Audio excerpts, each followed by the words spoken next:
Hi Pisces! Welcome po sa ating channel. Ito yung Daily Gabay Tarot reading for March 3, 2025. Please be reminded kung naka-resonate kayo, comment down. Kung hindi kayo naka-resonate, ibigay niyo po sa iba kasi general reading po ito. This is for you Pisces ngayong March 3, 2025.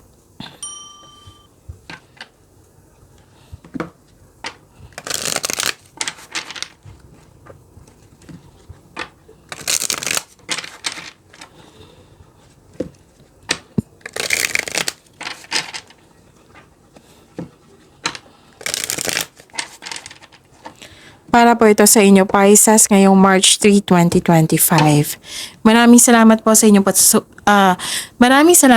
patuloy na suporta at maraming salamat din po sa mga hindi nag-skip ng ads. Gamitin ang reading na ito bilang gabay lamang sa mga hindi pa nag-subscribe. Subscribe na po kayo at click bell notification para malaman nyo na may bago tayong video. Para sa mga gusto magpa-reading po, may lumabas dyan sa screen nyo ngayon. Panoorin nyo po, sundin ang instruction. Spirit Guide, mga ganapa para kay Pisces ngayong March 3, 2025. I need 3 cards po.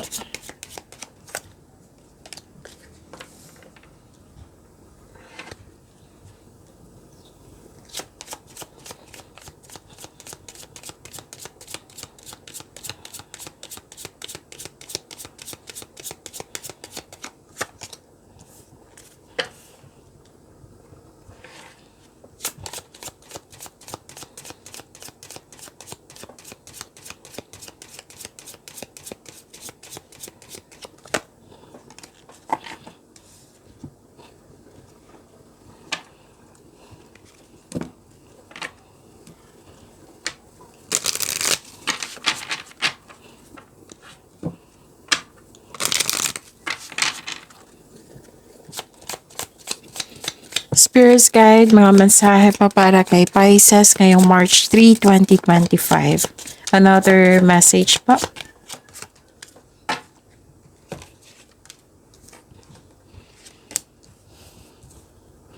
Okay, Pisces, ngayong March 3, 2025. Okay, may bagong simula dito. Bagong simula sa trabaho, kakapasok mo lang, kakasimula mo lang sa negosyo, kakasimula lang sa koneksyon sa isang tao, kakasimula lang sa relasyon. Pwede. Basta may bago kayong ginagawa ngayon. Ang ilan sa inyo dito na hired kahit walang experience. At nakikita ko dito na may humihingi ng attention sa inyo. Pwedeng inner child nyo to or literal na bata. Nakikita ko dito na may concern kayo sa immature na tao. Parati itong lumalabas sa inyo Pisces, no? Pansin nyo na may concern kayo sa immature na tao. Malapit to sa'yo. For sure, kasi naapektuhan kayo eh. Nakikita ko rin dito na may lakad kayo ngayon or may balak or nangyari na ngayon na nagbiyahe kayo, new journey, adventure, pauwi para magbakasyon. Bibigyan mo ng action yung matagal mo ng plano at mag-ingat. Parati itong lumalabas kay Pisces. Yung mahilig magmanipula, may taong sobrang reactive na sobrang mag-react, sobrang yung defensive po. May gusto siyang kunin sa'yo, nag-spy siya sa'yo, nag-observe siya sa'yo. Parating itong lumalabas sa inyo Pisces kung araw-araw kayo nakasubaybay. So this is a repeating message. Pay attention kayo. Hindi lang pay attention. So give attention, give action or solution kung maaari po. Okay, so ang mensahe po is it's a chance to let go of perfectionism. And you need to stay empowered and take ownership of your life. Spirit Guide, ano po yung energy ni Pisces ngayong March 3, 2025? And the clarification of this card po.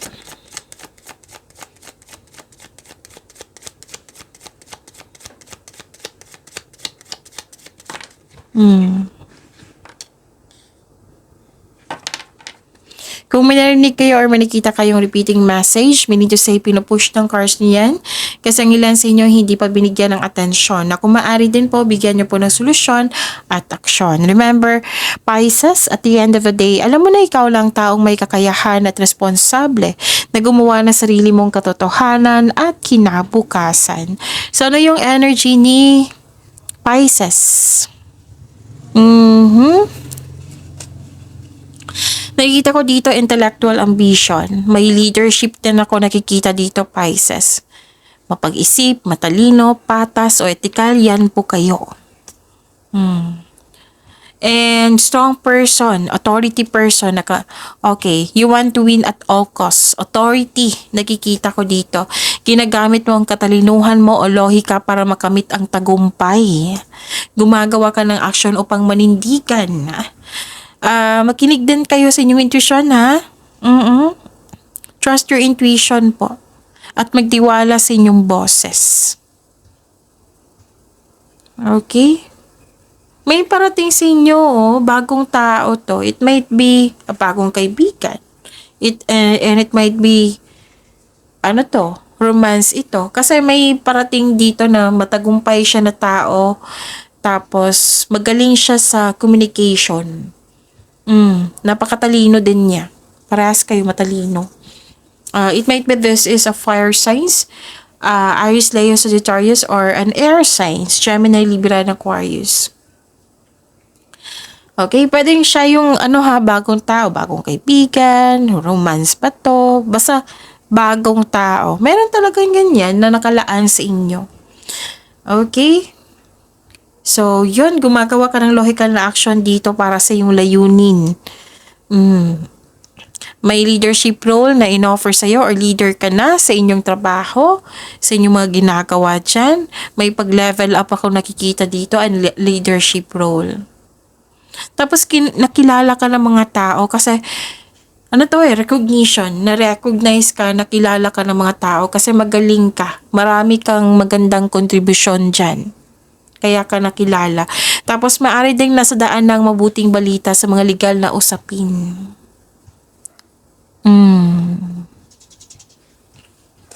Okay. Mag-ingat kayo sa taong may mali at masamang paratang sa iyo. So, nagkaroon ng disbalance, pwedeng sa emotion to or sa ganap dyan, sa importanteng sitwasyon dyan. Kanina pa to dalawang card na po mismo nagsabi dito na magtiwala kayo sa inyong boses. Stay strong to your values. Basta, panatilihin mo maging totoo. Sa kasabihan pa, with the right values, rewards come. So, nagkaroon ng disbalance, unfair treatment, bias, false accusation, may irresponsible, may taong hindi nagsasabi ng totoo sa iyo. So, be careful. Pero kung regarding to sa legal na usapin, magkakaroon siya ng magandang balita. Yes, Pisces. Kitang-kita ko dito. Ma-overcome nyo yan, don't worry. Spirit's Guide. Career and money po ni Pisces ngayong March 3, 2025.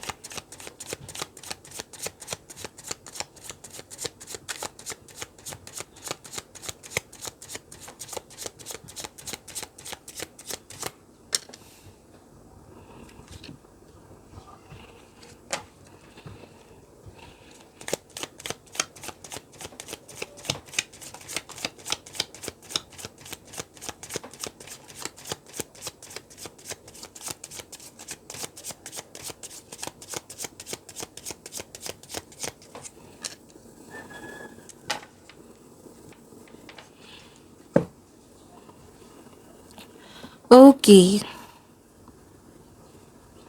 Sa career and money nyo po, nakikita ko dito na nagkaroon po ng anxiety, nag-alala kayo.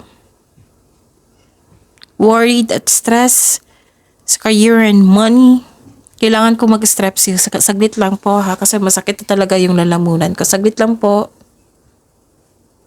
Okay, kanina pa to sumasakit. Kanina pa ako nagbabasa. So, sana'y okay lang sa inyo na nag-strepsils ako ngayon. I'll make sure na klarong-klaro yung mensahe po. Okay. Sa mga hindi nakakaalam, Oh, last 2 weeks, last week, nagsuffer ako sa sore throat po. Sobrang nagsuffer ako. Pero okay na ako ngayon. Medyo masakit lang po. Okay, back to our, sana tayo sa career and money po, Pisces. Worried ka, stress. Sa career and money. Nagdudulot ito ng pagkawala ng focus po. Stress, out of focus. Pero actually, Pisces, kung recording to sa mga ginagawa mo, malapit mo namang matapos yung mga ginagawa mo, nearing completion.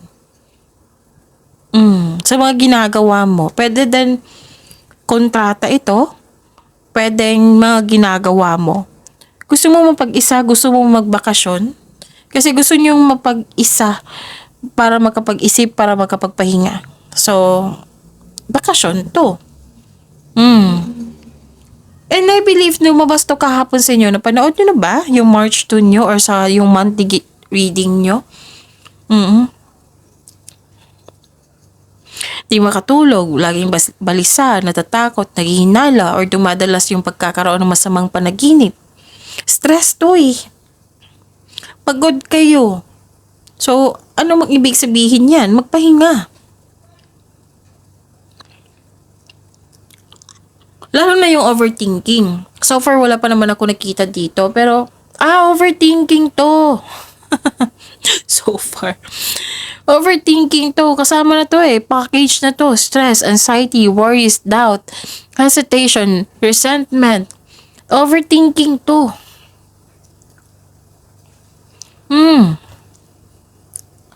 Nag-overthink po kayo. Alam nyo naman, nakakapagod niyan. Masa-stress ka talaga yan basta overthinking, overanalyzing. Pwede din overwork. Alam niyo naman pag sobra, di ba? Sinasabihan tayo ng cards natin, Pisces, sobra na, wala ka ng time sa sarili mo. So, kailangan mong balansehin yan.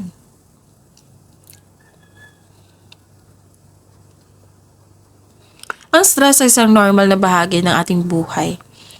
Ngunit kailangan mo itong labanan sa pamagitan ng pag-unawa. Kailangan kasi ng pag-unawa dito.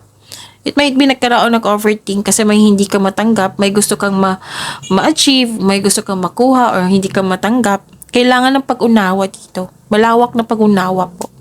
Pagtanggap din. Lalo na sa pagtanggap. Alam mo ba, weakness ko yan? Yung pagtanggap, ilang years yan eh. Ilang years yan sa akin. Ang hirap talaga. Kasi part yan sa personality ko, sa sign ko rin. Ang hirap talaga. Baka sa iyo rin. Ang hirap po. Sobrang hirap niyan. Pero makakaya mo yan, Pisces. Nakaya ko nga. Kayo pa. Kasi ang stress is, isa yan yung, isa din yan sa nagbibigay yung, ng hindi magandang tulog. 'Di ba? Masakit yung ulo natin niyan sa likod, lalo na sa likod ng ulo natin, ang sakit niyan. So, you need pahinga. Kung nahihirapan ka, then talk to someone na very genuine, na handang makinig sa iyo. Yung ma-express mo yung mga sa loobin mo na hindi mo ma-explain din. So, seek help. Lalo na, i-surrender yung worries nyo kay God. Ako nakakaugalian ko na yan. Baka makatulong din sa inyo, Pisces. Every worries ko, lalo na yung anxiety. Naku, nakakainis talaga yung anxiety na yan. Oo, kasi nagkaroon din kayo ng anxiety. Pinipray ko na God, gusto ko matulog ng maayos, na nagkaroon ako ng anxiety ngayon, na tapos ang sakit-sakit ng ulo ko na hindi ako makatulog ng maayos. Tapos after nyan, parang hinihele ako. Handang nakatulog ako. Try nyo, Pisces. So don't push yourself so hard. Please. You have to take care of yourself, Pisces. Ang mental health is very important din yan. Kung alam niyo yung stress na kayo, you have to, you have to relax, be calm, and make it balance. Inhale, exhale, then research kayo dyan kung paano yun Mawala yung stress na yan, anxiety. Syempre sa legit na website po. Ginagawa ko rin yan, Pisces. Kailangan ng pag-unawa dito, pagtanggap talaga. Ang mahirap yan, pero alam kong magagawa mo yan. Tapos, kailangan mo ng kausap. Tapos, make change. Kailangan, kasi kung mag-stop kayo, walang pagbabago na mangyayari. Walang opportunity na darating. Kasi natatrap kayo eh. So, you have to make change. So, itong mga pangyayaring ito, pansamantala lamang po, lilipas din po ito. But you have to make change. Kailangan mong bigyan ng solusyon yan. It might be naging perfectionist kayo kasi may lumabas dito is a chance to let go of perfectionism. Kailangan i-let go yan. Yes, perfectionist din ako. Ugali ko din yan. Pero nasubukan ko rin na i-balance kasi hindi talaga siya nakakabuti sa kapwa ko at sa akin. So, magagawa mo yan, Pisces. Believe in yourself, okay? Kaya ang una mong gagawin, magpahinga. Sapat na pahinga po, sapat na tulog. Para pag okay ka na, pag okay na yan, na-provide mo na, nangyari na, magkakaroon na ng makakaipag-isip ka na ng solusyon sa inyong problema. For sure. I hope na nakatulong yan sa inyo. Okay? May success naman eh. Dalawang card po dito nearing completion, may success. Pero nga, may nangyaring delay. A delay to your success in some way. This is disappointing. Yes, I know. Kahit ako, madi-disappoint ako niyan. Pero, this is only temporary. Dalawang card na mismo nagsabi dito. This is only temporary, so setback. The delay is all part of the process. Stick sa inyong plano.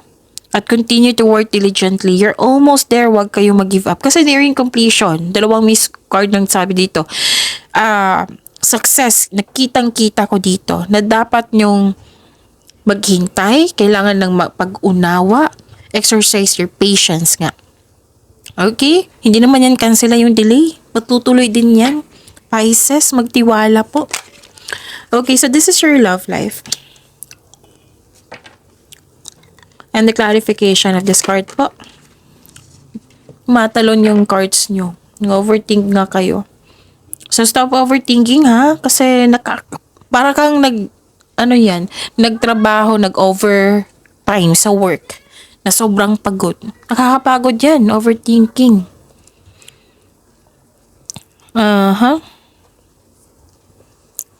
Maraming salamat po sa patuloy na tiwala, suporta sa ating channel. At maraming salamat din po sa mga hindi nag-skip ng ads. Okay. Para sa mga single, makakaranas ka ng hirap sa pagtanggap ng bagong tao sa buhay mo.